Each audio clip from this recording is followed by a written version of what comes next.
Bacaan liturgi Minggu 20 Juli 2025, hari Minggu biasa ke-16. Bacaan dari kitab Kejadian. Sekali peristiwa, Tuhan menampakkan diri kepada Abraham di dekat pohon tarbantin di Mamre. Waktu itu, Abraham sedang duduk di pintu kemahnya dikala hari panas terik. Ketika ia mengangkat mata, ia melihat 3 orang berdiri di depannya. Melihat mereka, Abraham bergegas dari pintu kemahnya menyongsong mereka. Ia bersujud sampai ke tanah dan berkata, "Tuanku, jika aku mendapat kasih Tuanku, singgahlah di kemah hambamu ini. Biarlah diambil sedikit air, basuhlah kaki Tuan dan duduklah beristirahat di bawah pohon ini. Biarlah hamba mengambil sepotong roti, agar tuan-tuan segar kembali. Kemudian bolehlah tuan-tuan melanjutkan perjalanan, sebab tuan-tuan telah datang ke tempat hambamu ini." Jawab mereka, "Perbuatlah seperti yang engkau katakan itu." Abraham segera pergi ke kemah mendapatkan Sarah serta berkata, "Segeralah ambil 3 sukat tepung yang terbaik, remaslah itu dan buatlah roti bundar." Lalu Abraham berlari ke lembu sapinya, mengambil seekor anak lembu yang empuk dan baik dagingnya, dan memberikannya kepada seorang bujangnya yang segera mengolahnya. Kemudian Abraham mengambil dadi, susu, dan anak lembu yang telah diolah itu, lalu dihidangkannya kepada 3 orang itu. Abraham sendiri berdiri dekat mereka di bawah pohon itu, sementara mereka makan. Sesudah makan, bertanyalah mereka kepada Abraham, "Di manakah Sarah istrimu?" Jawab Abraham, "Di sana, di dalam kemah." Maka berkatalah ia, "Sesungguhnya aku akan kembali tahun depan mendapatkan engkau. Pada waktu itulah Sarah istrimu akan mempunyai seorang anak laki-laki." Demikianlah sabda Tuhan. Syukur kepada Allah.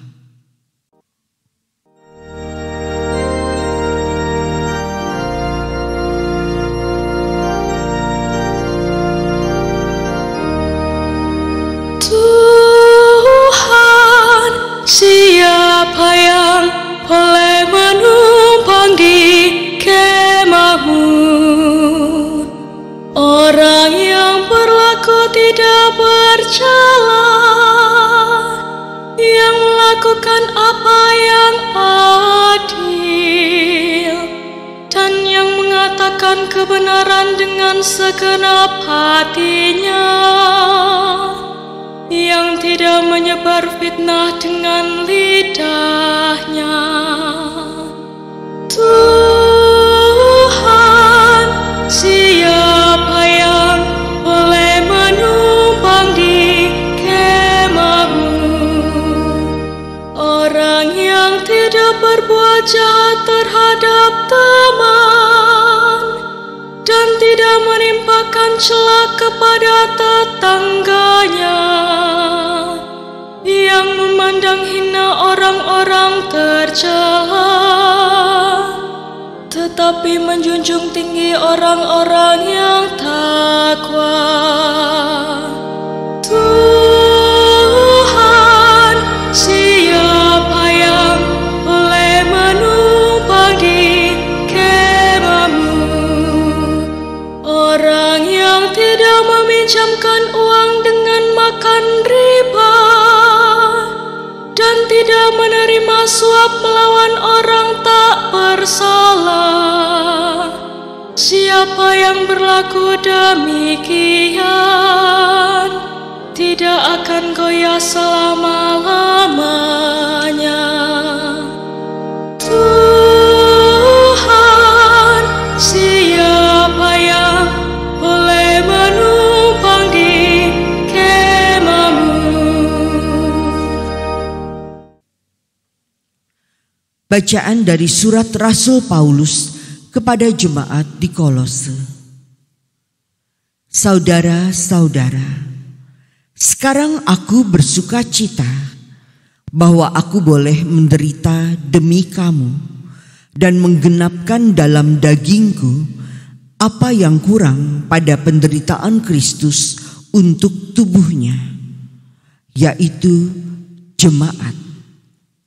Aku telah menjadi pelayan jemaat itu sesuai dengan tugas yang dipercayakan Allah kepadaku untuk meneruskan kepenuhan firman-Nya kepada kamu, yaitu rahasia yang tersembunyi berabad-abad dan turun-temurun kini dinyatakan kepada orang-orang kudus-Nya.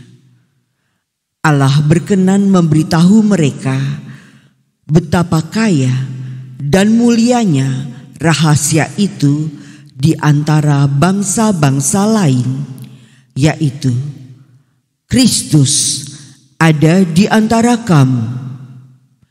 Dialah harapan dan kemuliaan.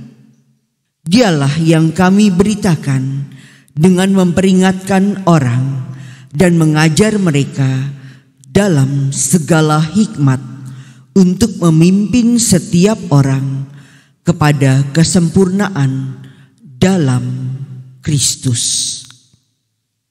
Demikianlah sabda Tuhan. Syukur kepada Allah.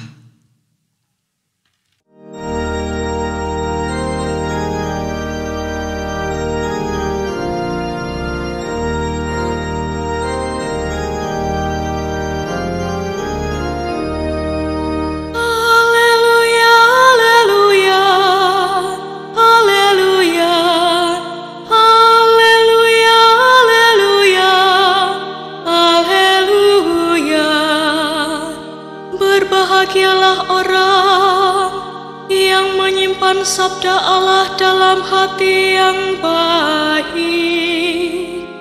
dan menghasilkan buah dengan ketekunan. Haleluya, haleluya, haleluya, haleluya, haleluya, haleluya.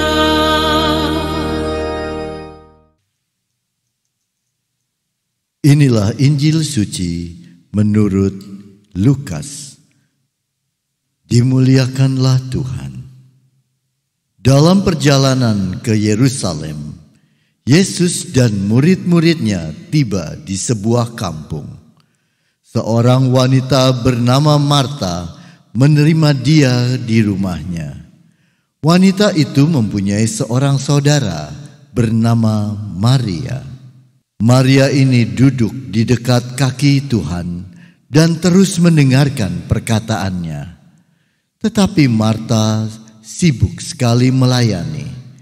Ia mendekati Yesus dan berkata, Tuhan, tidakkah Tuhan peduli bahwa saudariku membiarkan aku melayani seorang diri? Suruhlah dia membantu aku. Tetapi Tuhan menjawabnya, Marta, Marta, engkau khawatir dan menyusahkan diri dengan banyak perkara, padahal hanya satu saja yang perlu. Maria telah memilih bagian yang terbaik, yang tidak akan diambil daripadanya. Demikianlah sabda Tuhan. Terpujilah Kristus.